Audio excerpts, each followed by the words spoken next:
একটা মন গলির ভেতর গলি, এত সূক্ষ্ম যায় না দেখা, চক্ষু যদি হয় খালি। বন্ধ মনে তার যাওয়া আসা, সাধ্যকার তারে বোঝা। ভালো লাগে মাখতে গায়ে কলঙ্কের কালি, একই সুতোয় গাথা যেন মন চোরা গলি, মন চোরা গলি।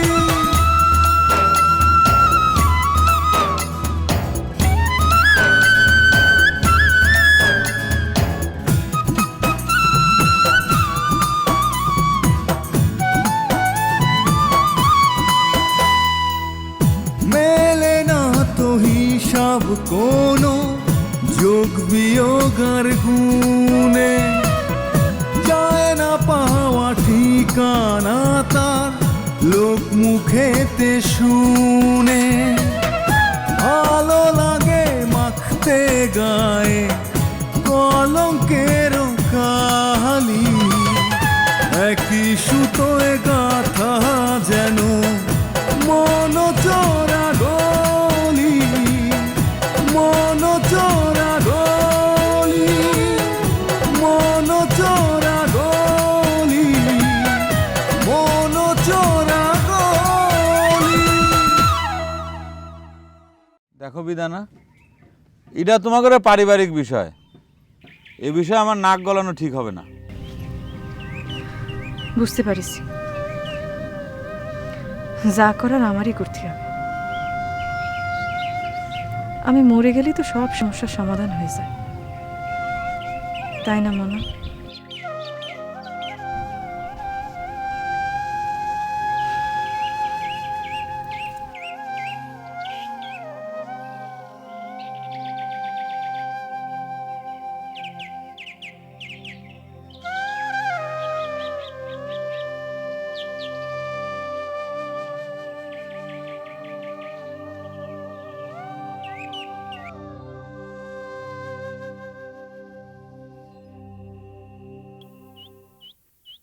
এই দাঁড়া দাঁড়া দাঁড়া, ও যে আঙ্গুরি যাচ্ছে, ও নিশ্চয় আমার কাছে কোনো মিথ্যে কথা বলবে না।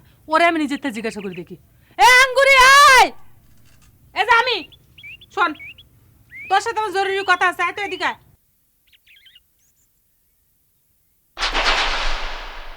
বাতাসিবু ডাকতেছো কি জন্য? তোর সাথে আমার জরুরি কিছু কথা আছে। কি কথা কবা কও? আমরা তো একটু সত্যি করে কথা কত।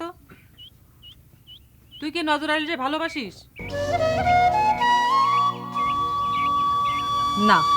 তার মানে কি তুমি একদিন ভালোবাসার অভিনয় করিছো? হও। কি করছিস এসব?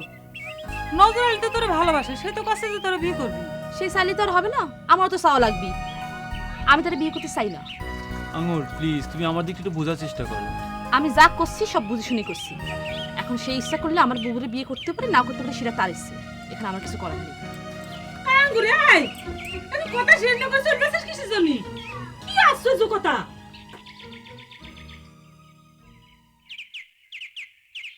কি হলো? ওরে যে মেয়ে তোরে পাত্তাই দিতে চাচ্ছে না, তার জন্য তোর এত কষ্ট পাওয়ার কি আছে?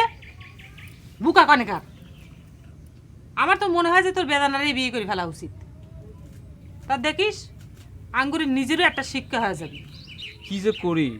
তুই আমার কথা শোন, মনে কর যে আঙ্গুরি তোরে ভালোবাসে, ভালোবাসে তোর ভালোবাসা এখন অস্বীকার করতেছে, তাহলে কি তুই বেদানারে বিয়ে কর। বিয়ে করে ওই একেবারে যখন তুই বেদনার সাথে রং ঢং করতে থাকবি, তখন সে জ্বালা সহ্য করা আঙ্গুরির জন্য একদম কঠিন হয়ে যাবে, এটা বলে রাখছি। তার মানে চোরের উপর রাগ করে মাটিতে ভাত ডালি খাতি করছো? কিছু কিছু সময় আছে উপযুক্ত শাস্তি দেওয়ার জন্য সে কাম করা লাগে।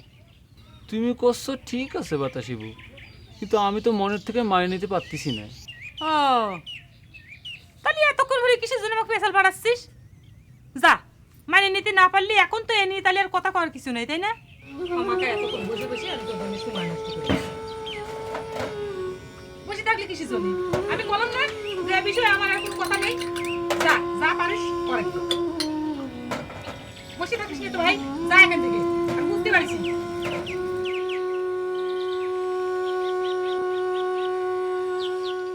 কুসুম, বেদানার যে গতকাল বিয়ে ঠিক হয়ে গেছে শুনেছিস? কার সাথে? ওই নজর আলীর সাথে। বিয়ে কবে? আগামী শুক্রবার। বেদানার মির্গি বেরামের কথা শুনে বদর চাচা নজর আলীর সাথে তার বিয়েতে রাজি হয়েছে। আরে তার ফ্যামিলিতে যে বউ মরার সমস্যা, সেটা তো বেদানা রোগের চাইতেও বেশি। দুই ফ্যামিলির গুতোয় পড়ে শেষ পর্যন্ত বিয়েতে রাজি গেছে। কানাঘুষে যতটুকু শুনেছি, নজর আলীর সাথে তো আঙুরের ভাব ভালোবাসা ছিল। নজরের মনের চাকা ঘুরে গেল কি করে? যেভাবেই ঘুরুক, ঘুরি যেত। আমার মাথাতে যে কত বড় চিন্তা নেমে গেছে, সেইটা চিন্তা করেই আমার খুব ভালো লাগতেছে। আপনার মাথা থেকে চিন্তা নামে গেল মানে? বুঝতে পারতেছিস নি? আরে সামাদ বেদানার সাথে মনার বিয়ে দেওয়ার জন্য যে কিরম চাপাচাপি করেছিল, এখন যদি আমার হাত ধরেও আরো বেশি চাপাচাপি করতো, তাহলে কি আমি মানা করতে পারতাম? আপনি কি করতেন সেটা জানি না, তো আমি বাসে থাকতে মনার ওখানে বিয়ে দিতে দিতাম না। মনার আমি যার তার সাথে বিয়ে দিতে পারি না। আল্লাহ যা করে মঙ্গলের জন্যই করে। তো সামাদ মনে হয় আমার উপর একটু মনক্ষুণ্ণ হয়েছে। আপনি কি করে জানলেন? আরে কথার ধরন দেখলি তো বোঝা যায়। মনক্ষুণ্ণ হলে হবেই। 10 খান না 5 খান না 1 খান মাত্র দেব, তার আমি যার তার সাথে বিয়ে দিতে পারিনি। মনারে তুই অনেক ভালোবাসিস, তাই না? মনাও তো আমারে কত ভালোবাসে, কত শ্রদ্ধা করে, কত কত আবদার। মনারে কি তুই কম ভালোবাসিস? হ্যাঁ, একজনরে ভালোবাসলি তো তার বিনিময়ে আরেকজন ভালোবাসা দেয়। তুই মনারে ভালোবাসা দিছিস, আদর করেছিস, সেই জন্যই তো মনা তোরে ভালোবাসে, আদর করে, শ্রদ্ধা করে, তোর কাছে অনেক আবদার করে। আদর ভালোবাসা দিলে কি বিনিময়ে আদর ভালোবাসা পাওয়া যায়? কেন, তোর কি সন্দেহ আছে? আপনারও তো আমি ভালোবাসা কম দেই নাই। আপনি বিনিময়ে আমারে কি দিলেন? এই যে আমি তো তোরে কইছি যে একটা ভুল করে ফেলেছি। আচ্ছা, সেই সব পুরনো কথা আবার সামনে টানে আসিস কি জন্যে? আনতি তো চাইনি, মনের কষ্টে মুখ দিয়ে বার হয়ে গেছে। শুধু তোরই কষ্ট আছে, আমার বুঝি কোনো কষ্ট নেই। আপনার কি কষ্ট? আপনার আমি কোনো সন্তান দিতে পারিনি তাই? যদি বলি হ্যাঁ, তাহলে কি খুব বেশি বলা হবে? সে দোষ আমার একার আপনি ভাবতেছেন কেন? দোষ তো আপনারও হতে পারে। তুই করলি আমার দোষ, আর আমি সেটা মাইনে নিলাম, তাই না? সন্তান হওয়া না হওয়ার জন্যই মেয়ে মানুষই দায়ী। পুরুষে যারা দোষ দেয়, তারা না জানিয়ে পায়। চোখ থাকতে যদি আপনি চোখ বুঝে থাকেন, তাহলে আমার কি? আমার যা পরিণতি তা তো হয়েই গেছে।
কি হয়েছে সুবলদা? এরকম মন মরা করে এখানে বসে আছো কিসের জন্য? গ্রামে দুধ আনতে যাওনি? আর দুধ আনা ব্যবসা করতে পারবো কিনা সেটাই ভাবতেছি রে মনা। কেন, কি হয়েছে? ওই কুদ্দুসকে আবার নতুন করে কোনো ঘটনা ঘটাইছে নাকি? দাদারে, মানসিক কোনো সমস্যা সৃষ্টি করলে তার প্রতিকার করা যায়, আর প্রেতাত্মা যদি কোনো সমস্যা সৃষ্টি করে তার সমাধান কি সহজে করা যায়? ওরে মারে মা, তোমার কথার মাথা মুন্ডু তো আমি কিছুই বুঝলাম না সুবলদা। আমি খুব ব্যাড কন্ডিশনে মধ্যে আছি রে মনা। তা নাহলে গামালে না যে এখানে বসে থাই, তুই চিন্তাই রে ক। আহা, কি হয়েছে সেটা তো আগে কবা। আসল কথা না কয়ে তুমি খালি কথা পেঁচাচ্ছ। শোন, গতকাল রাত্রির বেলায় ওই নিমাই বাবুর পুরা বাড়ির কাজ দিয়ে আমি গাছতলা দিয়ে আল্লাহ লাইটে আসতেছিলাম। হঠাৎ আম গাছতে স্যার আমার গায়ে কিটা প্রস্তাব করে দিল। আমি প্রথমে ধরিলাম ওই পশু পাখিতে করতে পারে, তা দেখলাম যে না, এটাই পেতনিরা চ্যাং শুকুর কাজ। কার কাজ? ওই পেতনিরা চ্যাং শুকু। চ্যাং শুকু নাম শুনে তো মনে হচ্ছে চাইনিজ বংশধর। দেখ, আমারও তোর মতো এইরকমের ধারণা ছিল, তা কথাবার্তা কই দেখলাম সে একেবারে নির্ভেজাল বাঙালি। ওরে মারে মা, কোনো বাঙালির নাম চ্যাং শুকু হতে পারে? এই তোমার মুখে প্রথম শুনলাম। অতি পারে কোনো উপজাতীয় বাঙালি, হয়তো বান্দরবনের দিক বাড়ি, ভালো বাংলা করতে পারে। সেটা অবশ্য হতে পারে। আচ্ছা সেটা না হয় বুঝলাম, কিন্তু তোমার ওই ব্যাড কন্ডিশনে থাকার কারণটা কি সেটা তো কলা না তুমি।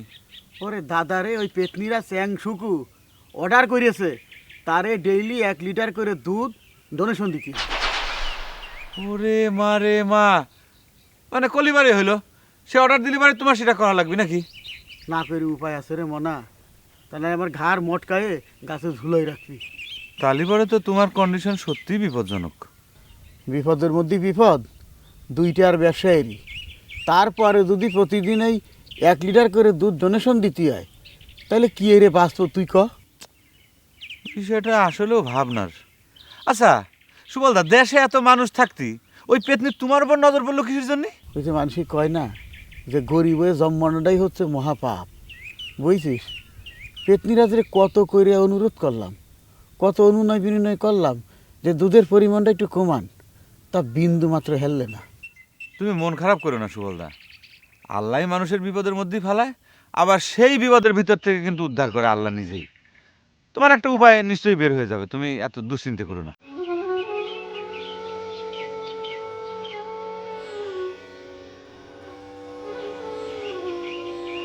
চ্যাং শুকু, চ্যাং শুকু।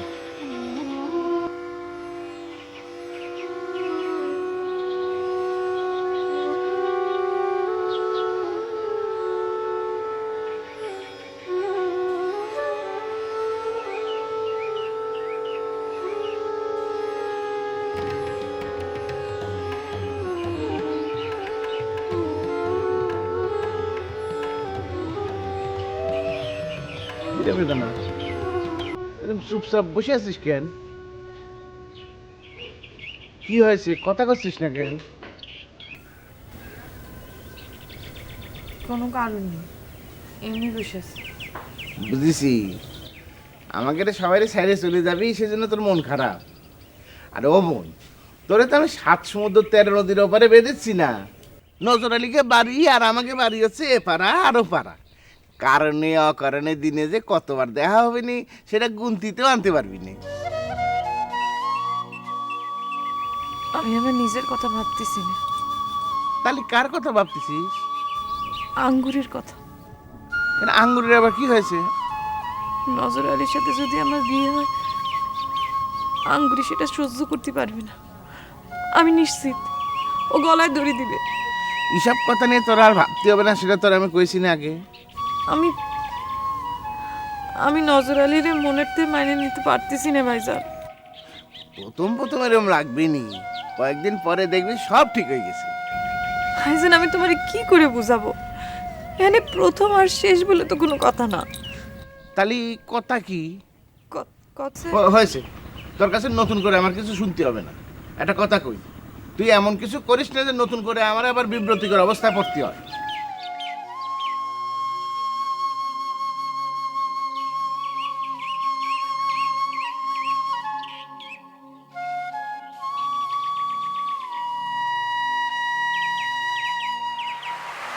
তা তোমার ভাইজান রে বুঝে বললি পরেই তো ঝামেলা মিটে যায়। কইছি কোনো লাভ হবে না। আমি ভাইজানের মাথার উপর বোঝা হয়ে চাপিয়ে আছি। ভাইজান এখন সেই বোঝা নামায় ফেলতেছে। দেখো বিধানা, এটা তোমাদের পারিবারিক বিষয়, এই বিষয়ে আমার নাক গলানো ঠিক হবে না। বুঝতে পারিছি, যা করার আমারই করতে হবে। আমি মরে গেলেই তো সব সমস্যার সমাধান হয়ে যায়, তাই না মনা?